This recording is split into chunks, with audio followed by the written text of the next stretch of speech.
Guys, I was going to read you another book, just like I read Death Watch to you. I was going to read another book to you for this next part of the semester, and it was called The Boy on the Wooden Box. I was going to read to you, but since we're not in school, I am not going to require you to listen to this. But if you like to have stories read to you, and if you're interested, then I'll record this a few minutes each day, and you can listen to it or not. It's up to you. But I'm going to play a little video here to kind of introduce this story and what is a true story and to introduce what it's about. So I'll play this little video before I start reading.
Okay, so that gives you just a little bit of an introduction. It's written by a man named Leon Layson, and it's called The Boy on the Wooden Box. That was him. He was the youngest child that was on Schindler's list. Oscar Schindler was a German who was actually he was a member of the Nazi Party, but he did not agree with what the Nazis were doing to the Jews, and so he came up with a plan to save as many Jews as possible. He had a factory, and he got Jews from the concentration camps to come work in his factory, and then he was able to save almost 1,000 Jews, if I remember correctly, that worked for him. And this Leon was just a young child when his dad and his brothers worked for Schindler. And then so Schindler brought him into the factory to work as well. Um, and he was so little that he had to stand on a box in order to reach and work the machinery in the factory. So this is his story and about how Oscar Schindler saved him and his family. So this is in his words here. I have to admit, my palms were sweaty and my stomach was churning. I'd been waiting and lying patiently, but that didn't mean I wasn't nervous. It was my turn next to shake the hand of the man who had saved my life many times, but that was years ago. Now I wondered if he would even recognize me. Earlier that day in the autumn of 1965, on my way to the Los Angeles airport, I told myself that the man I was about to meet might not remember me. Now, he's writing this when he was an adult, and he had an opportunity to meet Oscar Schindler later in his life, and meet him again, I should say. It had been 2 decades since I had seen him, and that meeting had been on another continent and under vastly different circumstances. I had been a scrawny, starving boy of 15 who was the size of a 10-year-old. Now I was a grown man of 35. I was married, a U.S. citizen, an Army veteran, and a teacher. As others moved forward to greet our guests, I stayed behind in the group, in the background. After all, I was the youngest of our group, and it was only right that those who were older should go ahead of me. To be honest, I wanted to postpone as long as I could my disappointment if the man to whom I owed so much didn't remember me. Instead of disappointed, I felt elated, warmed by his smile and his words. I know who you are, he said with a glint in his eye. You're little Layson. I should have known that Oscar Schindler would never disappoint me.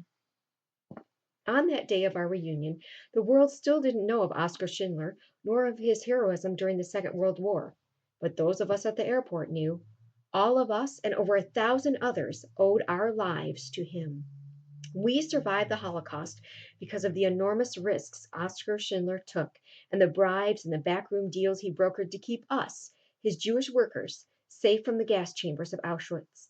He used his mind, his heart, his incredible street smarts, and his fortune to save our lives.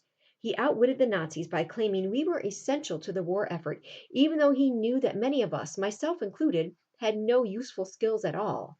In fact, Only by standing on a wooden box could I reach the controls of the machine I was assigned to operate. That box gave me a chance to look useful, to stay alive. I am an unlikely survivor of the Holocaust. I had so much going against me and almost nothing going for me. I was just a boy. I had no connections, I had no skills, but I had one factor in my favor that trumped everything else. Oskar Schindler thought my life had value. He thought I was worth saving, even when giving me a chance to live put his own life in peril. Now it's my turn to do what I can for him, to tell about the Oskar Schindler I knew. My hope is that he will become part of your memory, even as I was always a part of his. This is also the story of my life and how it intersected with his. Along the way, I will introduce my family. They also endangered their lives to save mine. Even in the worst of times, they made me feel I was loved and that my life mattered. In my eyes, they are heroes too. Chapter 1. I ran barefoot across the meadow toward the river. Once among the trees, I flung off my clothes, grabbed my favorite low swinging branch, and swung out across the river and let go. A perfect landing. Floating along in the water, I heard one splash and then another as two of my friends joined me. Soon we climbed out of the river and raced back to our favorite branches to start all over again.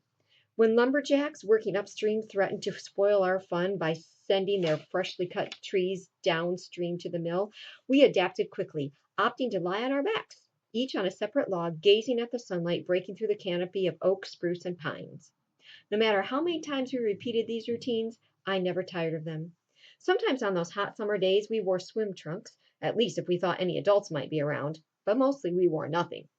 What made the escapades even more exciting was that my mother had forbidden my going to the river. After all, I didn't know how to swim. In winter, the river was just as much fun.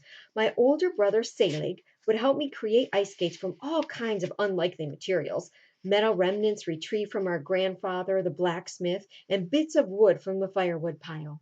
We were inventive in crafting our skates. They were primitive and clumsy, but they worked. I was small yet fast. I loved racing with the bigger boys across the bumpy ice. One time, David, one of my brothers, skated on thin ice that gave way. He fell into the freezing river. Luckily, it was shallow water. I helped him out and we hurried home to change our dripping clothes and thaw out by the hearth. Once we were warm and dry, back we raced to the river for another adventure. Life seemed an endless, carefree journey. So, not even the scariest of fairy tales could have prepared me for the monsters I would confront just a few years later, the narrow escapes I would experience, or the hero, disguised as a monster himself, who would save my life. My first years gave no warning of what was to come. My given name was Lieb Lezon, although now I am known as Leon Layson. I was born in Norevka, a rural village in northeastern Poland near Białystok, not far from the border of Belarus. My ancestors had lived there for generations, in fact, for more than 200 years. My parents were honest, hardworking people who never expected anything they did not earn. My mother, Chana, was the youngest of 5 children, 2 daughters and 3 sons. Her older sister was called Shana, which in Yiddish means beautiful. My aunt was indeed beautiful. My mother wasn't, and that fact informed the way everyone treated them, including their own parents. Their parents certainly loved both their daughters, but Shana was regarded as too beautiful to do physical labor, while my mother was not. I remember my mother telling me about having to haul buckets of water to the workers in the fields. It was hot, the buckets were heavy, and the task turned out to be fortuitous for her and for me. It was in these fields that my mother first caught the eye of her future husband. Even though my father initiated their courtship, their marriage had to be arranged by their parents, or at least seemed to be. That was the accepted custom in Eastern Europe at the time. Fortunately, both sets of parents were pleased with their children's mutual attraction. Soon the couple married. My mother was 16 and my father, Moshe, was 18. For my mother, married life was in many ways similar to how her life had been with her parents. Her days were spent doing housework, cooking, and caring for her family, but instead of her parents and siblings, she now looked after her husband and soon their children. As the youngest of 5 children, I didn't have my mother to myself very often, so one of my favorite times was when my brothers and sister were at school and our women neighbors came to visit. They would sit around the hearth knitting or making pillows from goose feathers. I watched as the women gathered the feathers and stuffed them into the pillowcases just so, gently shaking them so they spread evenly. Inevitably, some of the down would escape. My job was to retrieve the little feathers that wafted through the air like snowflakes. I reached for them, but they would float away. Now and then, I'd get lucky and catch a handful, and the women would reward my efforts with laughter and applause. Plucking geese was hard work, so every single feather was precious. I looked forward to listening to my mother swap stories and sometimes a bit of local village gossip with her friends. I saw a different, more peaceful and relaxed side of her then. Busy as my mother was, she always had time to show her love. She sang with us children, and of course, she made sure that we did our homework. Once I was sitting by myself at the table studying arithmetic when I heard a rustling behind me. I had been so focused on what I was learning that I hadn't heard my mother come in and begin cooking. It wasn't mealtime, so that was surprising. Then she handed me a plate of scrambled eggs made just for me. She said, "You are such a good boy. You deserve a special treat." I still feel the pride that welled up within me at that moment. I had made my mother proud. My father had always been determined to provide a good life for us. He saw a better future in factory work than in his family's trade of blacksmithing. Shortly after marrying, he began work as an apprentice machinist in a small factory that produced hand blown glass bottles of all sizes. There, my father learned how to make the molds for the bottles. Thanks to his hard work, his innate ability, and his sheer determination, he was frequently promoted. One time, the factory owner selected my father to attend an advanced course in tool design in the nearby city of Bielstock. I knew it was an important opportunity because he bought a new jacket especially for the occasion. Buying new clothes was something that didn't happen very often in our family. The glass factory prospered, and the owner decided to expand the business by moving it to Krakow, a thriving city about 350 miles southwest of Narevka. This caused a great deal of excitement in the village. In those days, it was rare for young people, really for anyone, to leave the town of their birth. My father was one of the few employees to move with the factory. The plan was for my father to go first. When he had enough money, he would bring all of us to Krakow. It took him several years to save that much and to find a suitable place for us to live.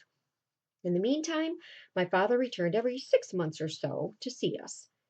I was too young to recall exactly when my father left Narevka that first time, but I do remember when he came back to spend a few days. When he arrived, the entire village knew. My father was a tall, handsome man who always took great pride in his appearance.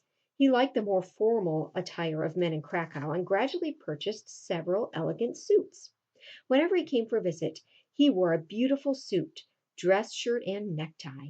That caused quite a sensation among the villagers, who were accustomed to loose fitting, simple peasant clothing. Little did I know, those very suits would help to save our lives during the terrible years ahead. My father's visits always felt like a holiday. Everything was different when he was home. Most days, given all that my mother had to do to look after my four siblings and me, meals were pretty informal. This changed when my father was there. We sat around the table with the serving dishes spread out before us. There were always a few more eggs at breakfast and a little more meat at dinner. We listened to his stories of life in the city, enthralled by his tales of the modern conveniences like indoor plumbing and streetcars, things that we could hardly imagine. We four brothers, Herschel, Selig, David, and I, were on our best behavior. We vied for our father's attention, but we knew our sister, Petza, was really his favorite. Since she was the only girl in our family of rambunctious boys, that probably wasn't surprising. Whenever we siblings got into a minor altercation, I can remember it was never Petza's fault, even though it might have been. When we teased her too much, father intervened and reprimanded us. Petza had long blonde hair that my mother plaited into thick braids. She helped my mother around the house, and she was quiet and obedient. I can understand why my father favored her. Often, father brought us presents from the big city. The candy boxes he brought had photos of some of the grand historic buildings and tree lined boulevards of Krakow. I used to stare at them for a long time, trying to imagine what it would be like to actually live in such a glamorous place. As the youngest child, I always got the hand me downs shirts, shoes, pants, and toys. On one visit, my father brought us gifts of child sized briefcases. I saw my brothers with theirs and thought that once again I would have to wait until one of them passed his on to me. I really didn't think that was fair. This time I was in for a surprise. Packed into one of the briefcases was an even smaller one, just right for me. I was so happy. Though his visits were only for a few days, my father always made special time for me. Nothing gave me more joy than walking with him to his parents' house, with his friends greeting him along the way. He always held my hand in his, playing with my fingers. It was like a secret signal between us of how much he loved me, his youngest child. My brother Herschel was the oldest. Then came my brother Bezalel, known as Selig, my sister Petza, my brother David, and me. I thought of Herschel as the biblical Samson. He was big, strong, and feisty. My parents used to say he was a handful. As a teenager, he rebelled and refused to go to school. He wanted to be doing something more useful. By that time, my father was working in Krakow, so my parents made the decision that Herschel should join my father there. I had mixed feelings about this. I was sorry to see my big brother leave, but it was a relief also. He had been a worry for my mother, and young as I was, I knew it was better for Herschel to be with my father. Herschel preferred city life, and he rarely came with father when he visited us. If Herschel was tough and headstrong, my brother Selig was in many ways his opposite. Selig was gentle and kind. Though he was 6 years older and had every reason to act vastly superior to me, his kid brother, he never did. In fact, I don't remember him once treating me like the nuisance I probably was. He even let me tag along with him on his excursions about town. A technical wizard, Selig was a superhero to me. There seemed to be nothing he couldn't do. He once built a radio using crystals instead of electricity to pick up broadcasts from Warsaw and Białystok and even Krakow. He made the entire apparatus, including the box that housed the equipment, and he figured out how to rig up a long wire antenna to get a signal. It seemed like magic to me when I put on the headphones Selig handed me and heard the famous trumpeter of Krakow marking the noon hour with his horn, hundreds of miles away. It was my brother David, a little over a year older than I, who was my closest companion. I remember David telling me that when I was a baby, he would rock the cradle if I was crying. We were often together. Still, teasing me seemed to be among his favorite pastimes. He had a gleeful smirk whenever I fell for one of his pranks. Sometimes I felt so frustrated with his tricks, tears filled my eyes. Once, when he and I were eating noodles, he told me the noodles really were worms. He kept at it so long and remained so serious that he finally convinced me. I gagged, and David howled with laughter. It wasn't long before we were best friends again, until David found another opportunity to pester me. And that's where we'll stop today.